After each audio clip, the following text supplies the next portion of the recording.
el 27 de septiembre de 1821 vio la luz el Imperio Mexicano, una nación frágil y pobre, debido a los años de guerra civil en la que diversos grupos habían tratado de ascender al poder, o para poner fin a los episodios de violencia que agravaban la situación de la nación y su gente. Y al no haber un grupo que se alzase lo suficiente sobre otros, finalmente se hizo un acuerdo entre todas estas facciones, acordando poner fin a la guerra y conseguir a la vez su autonomía. Así, el movimiento trigarante logró liberar a la Nueva España de su vasallaje a la corona hispana en 1821, bajo el Plan de Iguala y los Tratados de Córdoba, teniendo como emperador a Agustín de Iturbide. Pese a ello, en 1822 los Tratados de Córdoba fueron desconocidos por Fernando VII y se iniciaron una serie de conspiraciones desde José de Dávila, un borbonista, que entró en contacto con un contingente español que aún permanecía atrincherado en el castillo de San Juan de Ulúa, en Veracruz. Iturbide se enteró de esto y buscó informar al Congreso, sin embargo fue múltiples veces rechazado, por lo que asumió que los borbonistas que estaban en el Congreso estaban detrás de la negativa. En 1823 se levantó en armas Antonio López de Santa Anna y fue secundado por el Plan de Casamata. Dicho plan prosperó y puso fin al sistema imperial constitucional, y en su lugar se instauró una república como pretendían los antiguos insurgentes y otros grupos enemigos del emperador. Durante su estadía en Europa, Iturbide se enteró de los planes de reconquista de las potencias europeas, por lo que volvió de su autoexilio a advertir sobre las ambiciones extranjeras, trayendo numerosos papeles que confirmaban sus temores, sin saber que para en ese entonces el Congreso mexicano había decretado su sentencia de muerte, pues nada más desembarcar fue capturado en Tamaulipas y fusilado sin juicio alguno en el Paredón. El 19 de julio de 1824, Miguel Fernández Félix, o Guadalupe Victoria, sería el primer presidente de la República Mexicana, elegido por elección democrática, venciendo a sus contrincantes Nicolás Bravo y Pedro Celestino Negrete, siendo además el único presidente que lograría gobernar su cuatrenio al completo, de 1824 a 1828.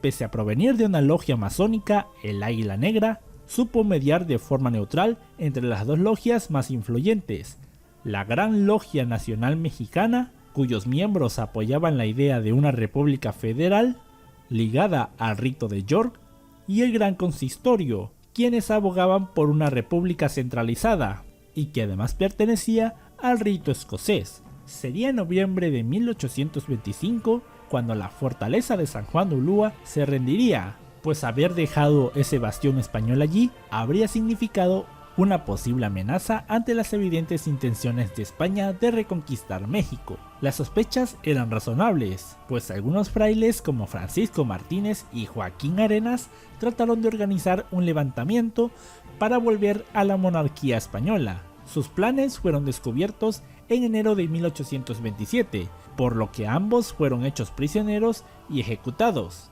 mientras que militares de alto rango como José Antonio Echevarrí y Pedro Celestino Negrete fueron desterrados. El escándalo fue utilizado por los yorquinos, quienes aprovecharon la oportunidad para denigrar a sus enemigos, los escoceses, y el centralismo que defendían, fomentando además el odio hacia los españoles que residían en México, quienes para en ese entonces rondaban cerca de los 6.610 ciudadanos naturalizados de origen español, acusándolos de traidores y vendepatrias. Así, se inició una persecución política y social contra ellos. El 10 de mayo de 1827, el Congreso aprobó una ley que prohibía a los españoles ejercer algún cargo militar, civil y eclesiástico, a menos que la corona española reconociera la independencia del país. En diciembre del mismo año se decretó la expulsión de los españoles residentes en México, sobre todo quienes fueran notoriamente contrarios a la idea de la República Federal.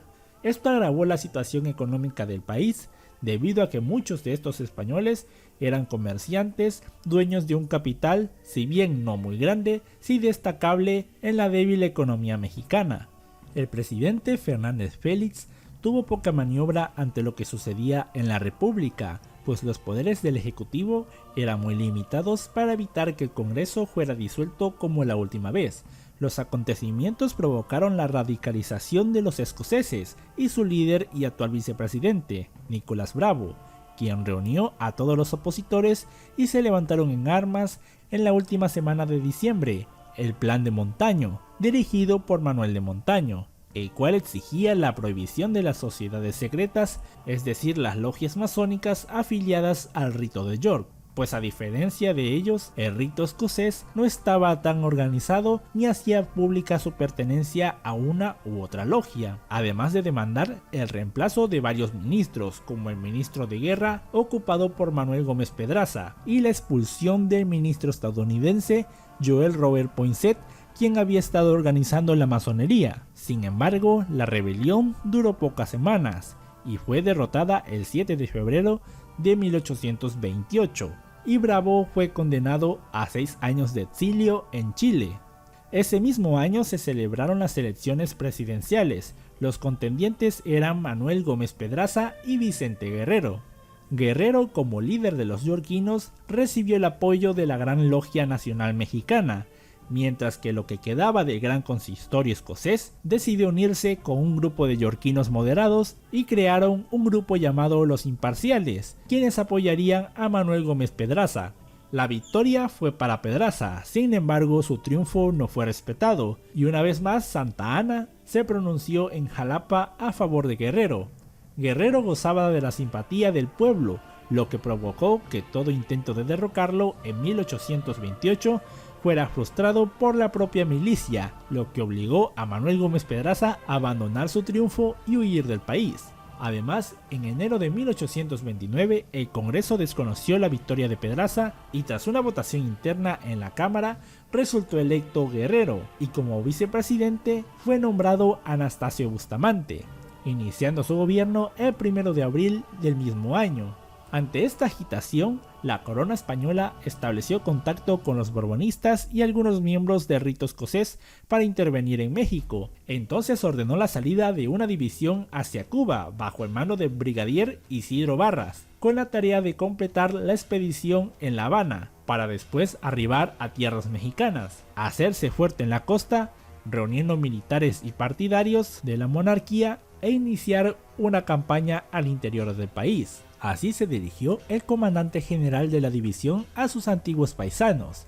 Después de 8 años de ausencia, volvéis por fin a ver a vuestros compañeros, a cuyo lado peleasteis con valor para sostener los legítimos derechos de vuestro augusto y antiguo soberano, el señor Don Fernando VII. En este reino manda que se olvide todo cuanto ha pasado y que no se persiga a nadie.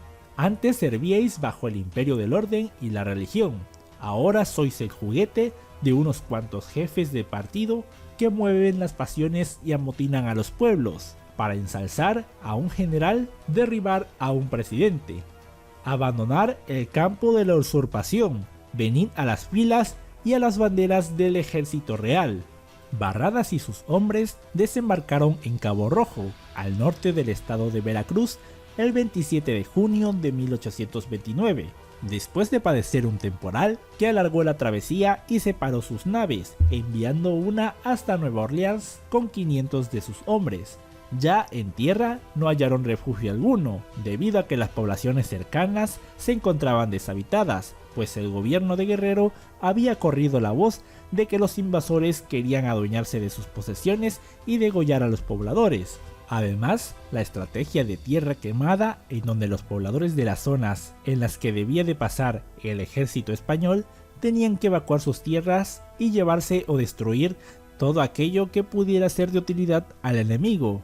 Esto fue un duro golpe al ejército invasor, pues los dejó sin provisiones, agua, alimento y posibles simpatizantes al movimiento, pues muchos de ellos se encontraban ya muertos, ocultos o en el exilio. Guerrero encargó al gobernador de Veracruz, Antonio López de Santa Anna y Manuel de Mier y Terán, derrotar a los invasores. Tras ganar unas cuantas batallas, el ejército de Barradas entró a Tampico e instaló allí su cuartel general para iniciar la operación de reconquista. Sin embargo, su situación era crítica. y el apoyo local muy débil. Por ello, tras librarse la batalla de Pueblo Viejo, el 10 de septiembre de 1829, Barradas comprendió que la victoria era imposible y capituló el 11 de septiembre, entregando todo su armamento y jurando nunca tomar las armas contra la República, con la garantía de mandar a él y a sus soldados sanos y salvos a La Habana.